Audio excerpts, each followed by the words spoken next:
Hello students, how are you? I'm sure you've been really busy in school with so much to do. Welcome to iTTV. I'm Miss Sonia, your Form 2 English tutor. Today we're going to learn about different types of sentences.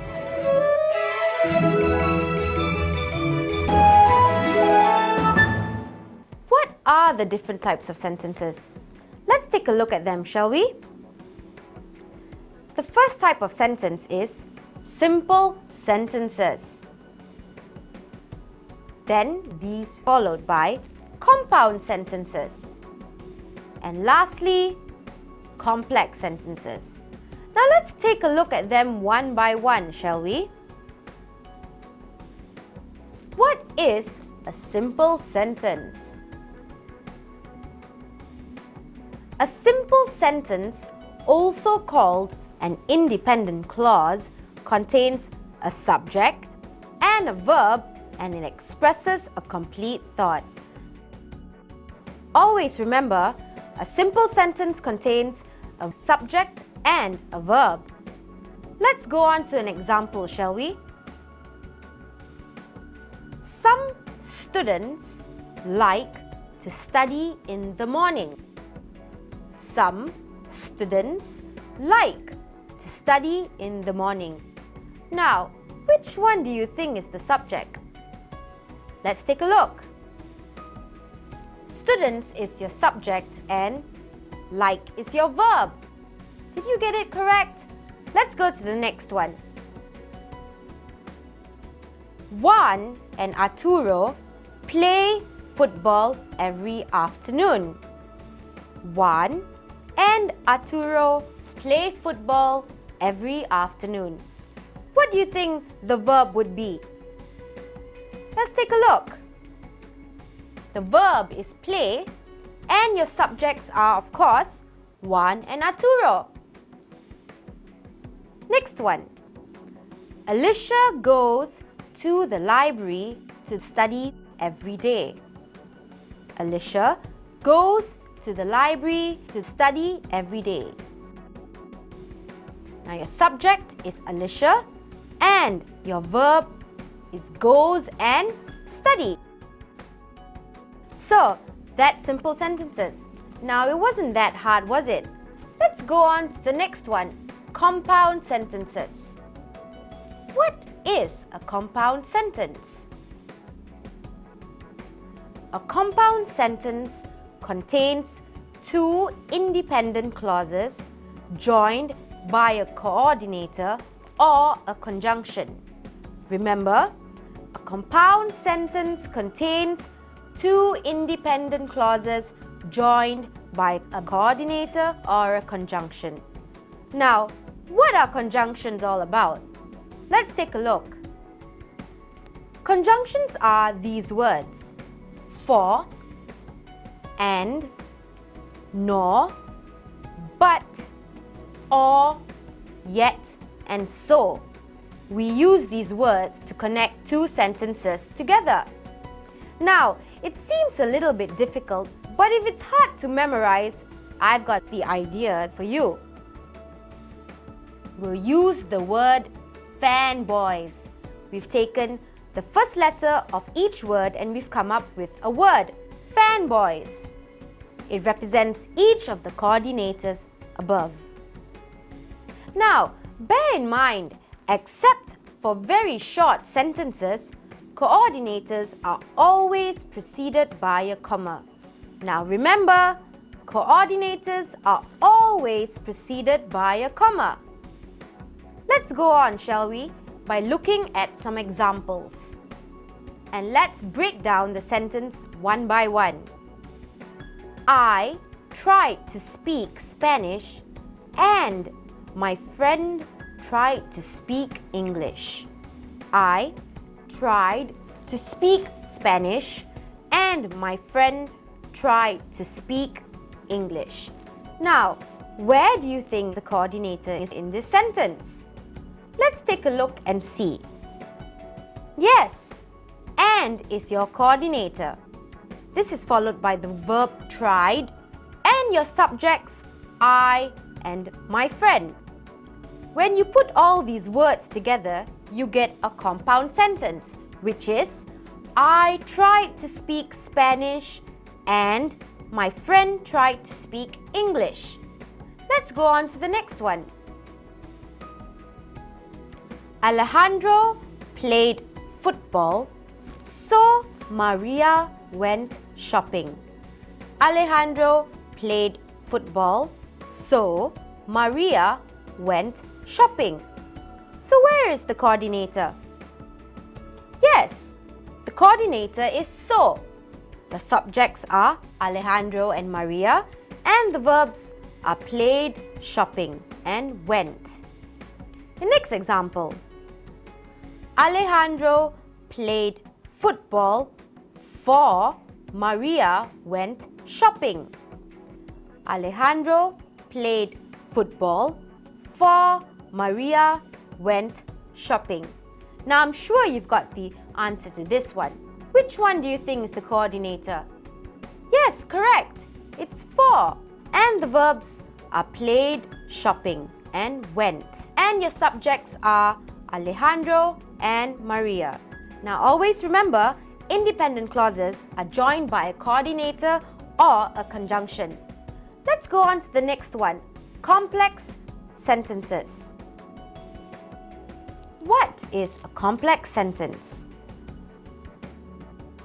A complex sentence has an independent clause joined by one or more dependent clauses. A complex sentence always has a subordinator or a relative pronoun. Remember guys, one or more dependent clauses and always has a subordinator or a relative pronoun. Now, let's take a look at what subordinators are all about and what relative pronouns are all about. Let's start with subordinators. Now, these words are subordinators because after, when, since, although, and while. Let's go through them again, okay? Because, after, when, since, although, while. Let's go on to relative pronouns. Yes, these are your relative pronouns. That, who, and which. That, who, and which. Now, we've already gone through what subordinators and relative pronouns are all about. Let's take a look at some examples of complex sentences. The first one. When he handed in his homework, he forgot to give the teacher the last page. When he handed in his homework, he forgot to give the teacher the last page. So, your relative pronoun is when. You have no subordinators in this sentence. Your verbs are handed and your subject is he. Remember guys, the relative pronoun is when. Next example. The teacher returned the homework after she noticed the error. The teacher returned the homework after she noticed the error. As you can see, there are no subordinators in this sentence. You have your relative pronoun, which is after, your verbs, which are returned and noticed, and your subjects, which are teacher and she. Your next example. The students are studying because they have a test tomorrow. The students are studying because they have a test tomorrow. You have no relative pronouns in this sentence. Your subordinated is because your verbs are, studying, and have, and your subjects, students and they. And your next example. After they finished studying, Juan and Maria went to the movies. After they finished studying, Juan and Maria went to the movies. Your relative pronoun is after. And remember, now look at this complex sentence. Your comma is your subordinator. Remember guys, the comma in this sentence is your subordinator. This is followed by your verbs, which are finished and went, your subjects, they, Juan and Maria. Next example. Juan and Maria went to the movies after they finished studying. Juan and Maria went to the movies after they finished studying. Now, what are your subordinators? Yes, after. Your verbs are went and finished, and your subjects is Juan, Maria, and they. You have no relative pronouns in this sentence. Now, we've actually gone through what complex sentences, compound sentences, and simple sentences are all about. Let's do a short exercise, shall we?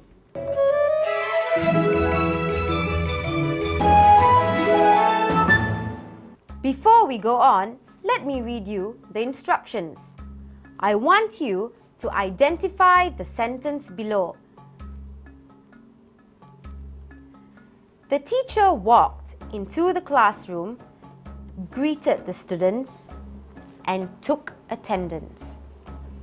The teacher walked into the classroom, greeted the students, and took attendance.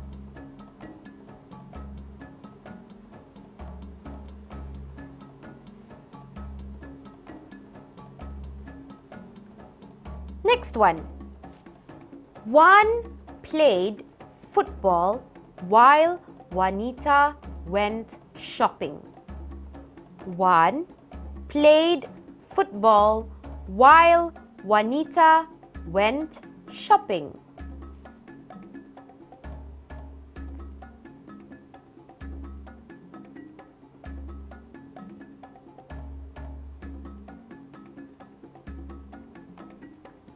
Juan played football, yet Juanita went shopping.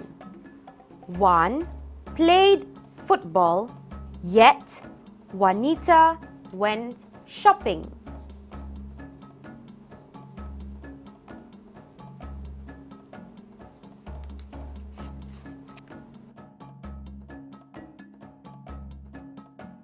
Mexico lost the football match.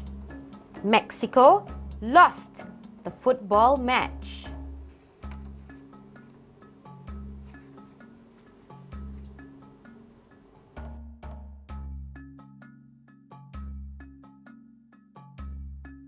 Naoki passed the test because he studied hard and understood the material.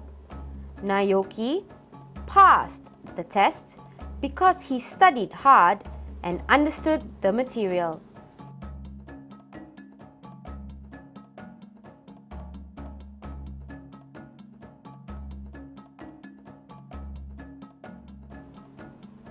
Now, have you got all your answers down? Let's go through each question, okay? The first one. The teacher walked into the classroom, greeted the students, and took attendance. The teacher walked into the classroom, greeted the students, and took attendance. Now, what sentence do you think this is? Yes, good. It's a compound sentence. Now, why is it a compound sentence? This is because it is joined by two independent clauses and a conjunction. Next one. Juan played football while Juanita went shopping. Juan played football while Juanita went shopping. What do you think the sentence is? Yes, it's a complex sentence. Now, why is this a complex sentence? An independent clause joined by one or more dependent clauses makes a complex sentence. Now, where do you think is the subordinator? Yes, it's while. Now let's go on to the next one. One played football, yet Juanita went shopping. One played football, yet Juanita went shopping. And the answer is compound sentence. Now, what makes this sentence a compound sentence? This is a compound sentence because it is joined by two independent clauses and a conjunction. Let's go on to the fourth question. Mexico lost the football match. Mexico lost the football match. What do you think the answer is? Yes, it's a simple sentence. A simple sentence contains a subject and a verb. Now on to our last question. And the last question is, Naoki passed the test because he studied hard and understood the material. Naoki passed the test because he studied hard and understood the material. What do you think the answer is? Yes, it's a compound sentence. Always remember, a compound sentence is joined by two independent clauses and a conjunction. What do you think is the conjunction in this sentence? Yes, the word and. Now we've come to the end of our lesson. Before we leave, let's do a recap on what we learned today. We learned in grammar the three different types of sentences. We have simple sentences, we have compound sentences, and we have complex sentences. Do you remember what these sentences are all about? Well, let's take a look at them again, shall we? Now remember, simple sentences are independent clauses containing a subject and a verb. Remember, independent clauses containing subject and a verb. Now, what are compound sentences? Compound sentences are joined by two independent clauses and a conjunction, correct? It's joined by two independent clauses and a conjunction. And the last but not least, complex sentences. Now, what are complex sentences all about? Complex sentences are independent clauses joined by one or more dependent clauses with subordinators and relative pronouns. Now, it seems a little bit hard, but if you practice every day, you will get a hang of things. Well, we've come to the end of our lesson.